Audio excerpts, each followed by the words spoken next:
Morning kabayan, ngayon panibagong araw naman.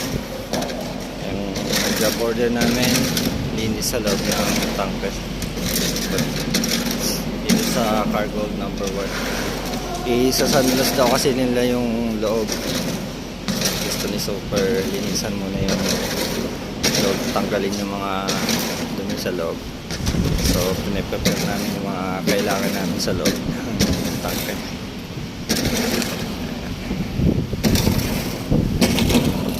Job order namin isang Sabado ngayon, kaya half day lang ata ngayon. Pinakit yan yung pang malakasan ng ilaw sa loob.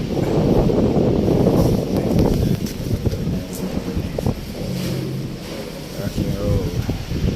Today is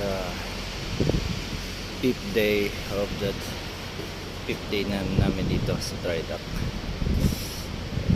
Ang dami namin linisin. Dalawang cargo hold lang naman to, bodega. Sobrang lamig.